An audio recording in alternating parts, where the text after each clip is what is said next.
Assalamualaikum warahmatullahi wabarakatuh. Saya Angel Agnesia Bella dari Prodi Pendidikan Akuntansi kelas 2024C yang hari ini akan membahas tentang fungsi nonlinear dalam mata kuliah Matematika Ekonomi. Pokok pembahasan kita kali ini ada 3, yaitu identifikasi bentuk-bentuk fungsi nonlinear, identifikasi fungsi permintaan nonlinear, dan identifikasi fungsi supply nonlinear. Nah, sebelum kita masuk lebih jauh tentang fungsi nonlinear, kira-kira apa sih fungsi nonlinear itu? Jadi, fungsi nonlinear merupakan jenis fungsi matematika yang grafiknya tidak membentuk garis lurus, tetapi membentuk garis lengkung. Adapun ciri khas fungsi nonlinear yaitu grafik dapat berupa kurva, bentuk lainnya yang tidak memiliki kemiringan tetap. Contoh kasusnya meliputi pola pertumbuhan populasi dan gerak parabola. Untuk bentuk-bentuk umum fungsi nonlinear yang akan kita bahas ada 4 macam, yaitu fungsi kuadrat, fungsi rasional, lingkaran, dan elips. Oke, memasuki bentuk umum yang pertama yaitu fungsi kuadrat, yang merupakan fungsi yang pangkat tertinggi dari variabel x-nya adalah 2. Bentuk umum dari fungsi kuadrat yaitu y sama dengan ax kuadrat ditambah bx ditambah c, atau x sama dengan ay kuadrat ditambah by ditambah c, yang dimana y merupakan variabel terikat, x merupakan variabel bebas, a dan b merupakan koefisien di mana a tidak sama dengan 0 dan c adalah konstanta. Dalam fungsi kuadrat, nantinya akan terdapat titik puncak yang dimana titik puncak merupakan titik paling dasar dari parabola dan juga menjadi titik arah perubahan fungsi dari naik ke turun ataupun dari turun ke naik. Jika parabola terbuka ke atas, maka titik puncaknya disebut titik minimum. Dan sebaliknya, jika parabola terbuka ke bawah, maka titik puncaknya disebut titik maksimum. Dan kurvanya akan berbentuk parabola vertikal karena terbuka ke atas dan ke bawah. Jika terbuka ke kanan maupun ke kiri, maka kurvanya akan berbentuk parabola horizontal. Baik, langsung saja kita ke rumusnya. Ada 2 rumus di sini, yaitu mencari titik puncak dan titik potong. Di mana mencari titik puncak dapat menggunakan rumus min b per 2a min b kuadrat dikurangi 4ac per 4a. Dan mencari titik potong dapat menggunakan rumus min b kurang lebih kali akar b kuadrat dikurangi 4ac per 2a. Kita sekarang lanjut ke contoh soal ya. Di sini diketahui fungsi kuadrat yaitu y sama dengan x kuadrat min 8x plus 12.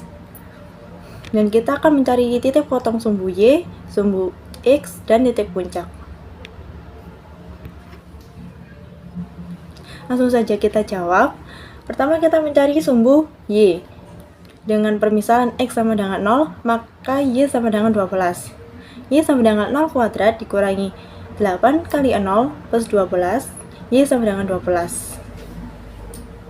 Maka titik koordinatnya 0,12. Yang kedua, mencari sumbu x dengan rumus min b kurang lebih akar b kuadrat min 4ac per 2a.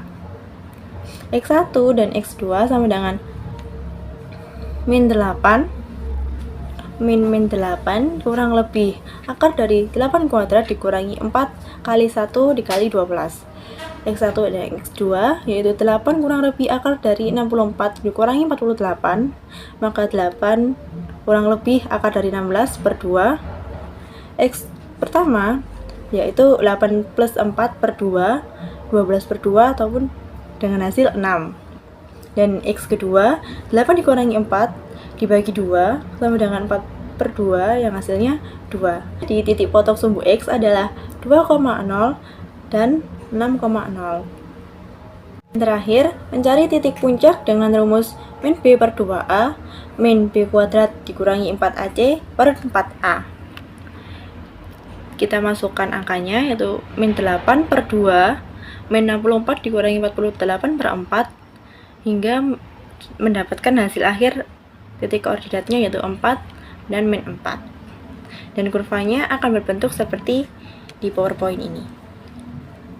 Selanjutnya, Saya akan membahas materi fungsi rasional yang terdiri dari asimtot datar, asimtot tegak, dan gambar grafik. Asimtot datar adalah suatu garis datar yang didekati oleh grafik Y, sedangkan asimtot tegak adalah suatu garis tegak yang didekati oleh grafik X. Sedangkan gambar grafik merupakan hasil dari asimtot datar maupun tegak. Selanjutnya, saya akan membahas rumus fungsi rasional hiperbola dengan asimtot berhimpit dengan sumbu X dan Y adalah Y sama dengan A per X.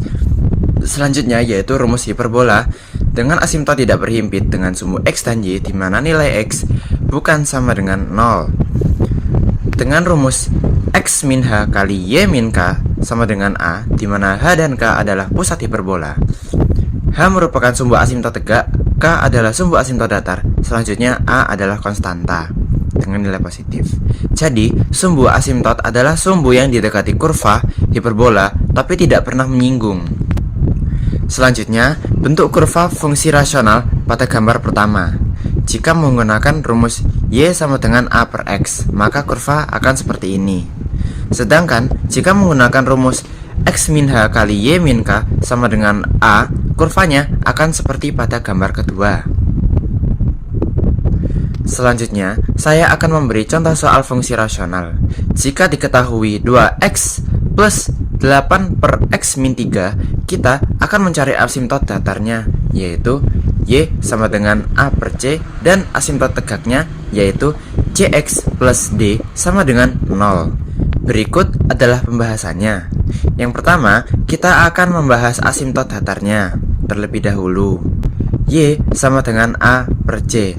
Nah, A per C-nya adalah 2 per 1. Jadi, bisa diketahui bahwa hasil dari asimtot datarnya adalah 2. Untuk selanjutnya, yaitu asimtot tegak. X min 3 sama dengan 0. Nah, 3-nya kita pindah ruas ke kanan, jadi hasilnya adalah 3. Jadi, bisa diketahui bahwa asimtot tegaknya adalah 3. Baik, selanjutnya saya Ira Yuli Indrianti akan menjelaskan materi mengenai fungsi lingkaran. Sebelum saya menjelaskan, di sini kalian pasti sudah tidak asing dengan yang namanya lingkaran. Jadi, apa itu lingkaran? Lingkaran adalah sebuah bangun datar yang memiliki titik yang sama dari titik-titik yang terdapat pada kelilingnya terhadap pusat lingkaran. Nah, bentuk persamaan umumnya AX kuadrat plus BY kuadrat plus CX plus DY plus E sama dengan 0. Lalu bentuk persamaan bakunya X min A kuadrat plus Y min B kuadrat sama dengan R kuadrat, di mana A dan B adalah pusat lingkaran dan R adalah jari-jari lingkaran. Selanjutnya, ada rumus titik pusat lingkaran, yaitu min C per 2A dan min D per 2A. Lalu rumus jari-jari lingkaran seperti yang tertera pada layar. Dan di sini ada bentuk kurva persamaan lingkaran. Selanjutnya, ada contoh soal persamaan lingkaran. Persamaan lingkaran 3x kuadrat plus 3y kuadrat min 24y min 18y min 33 sama dengan 0. Jika diketahui titik pusatnya 4,3 dan jari-jarinya 6, tentukan perpotongan dengan sumbu X dan perpotongan dengan sumbu Y-nya. Selanjutnya, kita memasuki pada pembahasan, di mana perpotongan dengan sumbu X dengan memisalkan pada persamaan lingkaran Y sama dengan 0. 3x kuadrat plus 3y kuadrat min 24x min 18y min 33 sama dengan 0. 3x kuadrat plus 24x min 33 sama dengan 0. Lalu kita substitusikan X1, X2 kita masukkan pada rumus min B plus min akar B kuadrat min 4AC per 2 kali A. Lalu X1, X2 sama dengan min 24 plus min akar 24 kuadrat min 4 kali 3 dikali negatif 33 per 2 kali 3. X1, X2 sama dengan min 24 plus min akar 576 plus 396 per 6. Lalu min 24 plus min akar 972 per 6 sama dengan min 24 plus min 31,177 per 6. Untuk X1 nya ketemu 1,196 dan X2 nya negatif 9,196. Selanjutnya, perpotongan dengan sumbu Y dengan memisalkan pada persamaan lingkaran X sama dengan 0. 3X kuadrat plus 3Y kuadrat min 24X min 18Y min 33 sama dengan 0. 3Y kuadrat min 18Y min 33 sama dengan 0. Y1, Y2 kita masukkan rumus seperti yang di awal tadi. Min B plus min akar B kuadrat min 4AC per 2A. Kita substitusikan min 18 plus min akar 18 kuadrat min 4 dikali 3 dikali negatif 33 per 2 dikali 3. Lalu min 18 plus min akar 324 ditambah 396 per 6 sama dengan negatif 18 plus akar 720 per 6. Hasilnya negatif 18 plus min 26,833 per 6.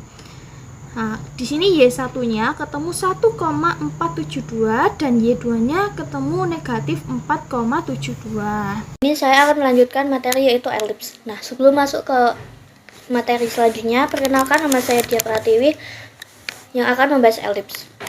Nah, elips merupakan sebuah bidang datar yang mempunyai titik-titik yang memiliki jumlah jarak yang sama terhadap dua titik tertentu. Elips memiliki dua sumbu, yaitu sumbu mayor dan sumbu minor. Sumbu mayor adalah sumbu yang panjang, sedangkan sumbu minor adalah sumbu yang pendek. Sederhananya, elips adalah bentuk yang menyerupai lingkaran yang direntangkan di suatu arah. Elips memiliki dua sumbu utama, yaitu sumbu mayor dan sumbu minor. Seperti yang sudah saya jelaskan, sumbu mayor yaitu sumbu terpanjang pada elips dan sumbu minor merupakan sumbu terpendek pada elips. Selanjutnya kita akan membahas bentuk kurva persamaan elips sumbu mayor sejajar dengan sumbu X. Perhatikan gambar di layar, yaitu ada ilustrasi elips dengan sumbu mayor yang sejajar sumbu X. Elips adalah himpunan semua titik pada bidang yang jumlah jaraknya ke dua titik tetap, yang disebut fokus adalah konstan. Dalam gambar ini terlihat ada dua sumbu utama. Yang pertama sumbu mayor atau sumbu panjang yang ditandai dengan A, dan yang kedua sumbu minor atau sumbu pendek yang ditandai sebagai B. Nah, pada gambar tersebut titik pusat elips terletak di koordinat H, K. Untuk umum persamaan elips dengan sumbu mayor sejajar sumbu X adalah X min H kuadrat per A kuadrat ditambah Y min K kuadrat per B kuadrat sama dengan 1. Di sini A lebih besar dari B, yaitu menunjukkan bahwa sumbu mayor lebih panjang dari sumbu minor. Selanjutnya H, K adalah koordinat pusat elips. Sumbu mayor sejajar dengan sumbu X karena variabel X memiliki pembagi A kuadrat, yaitu nilai yang lebih besar dibandingkan pembagi Y. Secara visual, sumbu mayor adalah arah memanjang dari elips, sedangkan sumbu minor adalah arah pendeknya. Dengan memahami hubungan ini, kita bisa menentukan bentuk dan posisi elips di bidang koordinat. Selanjutnya bentuk kurva persamaan elips sumbu mayor sejajar sumbu X. Sekarang mari kita lihat bentuk persamaan elips. Jika sumbu mayor sejajar dengan sumbu X, maka persamaan elips dapat ditulis sebagai X min H kuadrat per A kuadrat ditambah Y min K kuadrat per B kuadrat sama dengan 1. Di mana A adalah setengah panjang sumbu mayor dan B adalah setengah panjang sumbu minor. Nah, HK adalah koordinat pusat elips. Pada persamaan ini, nilai A selalu lebih besar dari B karena sumbu mayor lebih panjang daripada sumbu minor. Selanjutnya kita akan membahas contoh soal. Yuk kita pelajari bersama. Diketahui sebuah elips dengan pusat di titik 0,0 semi sumbu sebesar sepanjang 5 satuan dan semi sumbu kecil sepanjang 3 satuan. Pertanyaannya adalah tentukan persamaan elips tersebut. Langkah pertama, kita identifikasi data dari soal. Yang pertama, pusat elips berada di titik 0,0. Yang kedua, semi sumbu besar A adalah 5 sehingga A kuadrat sama dengan 25. Semi sumbu B adalah 3 sehingga B kuadrat sama dengan 9. Jadi kita dapat memasukkan nilai-nilai ini ke dalam persamaan elips standar. Persamaan elips tersebut adalah x kuadrat per a kuadrat ditambah y kuadrat per b kuadrat sama dengan 1. Di sini a adalah semi sumbu besar dan b adalah semi sumbu kecil. Selanjutnya, substitusikan nilai ke persamaan. Dapat kita peroleh semi sumbu besar atau a yaitu 5 sehingga a kuadrat sama dengan 25, semi sumbu kecil yaitu b sama dengan 3 sehingga b kuadrat sama dengan 9. Setelah memasukkan a kuadrat sama dengan 25 dan b kuadrat sama dengan 9 ke dalam persamaan elips, hasilnya adalah x kuadrat ditambah y x kuadrat per 25 ditambah y kuadrat per 9 sama dengan 1.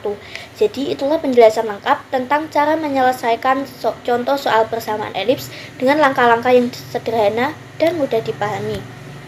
Oke, selanjutnya saya Najwa Asila Safitri akan menjelaskan materi tentang fungsi supply nonlinear.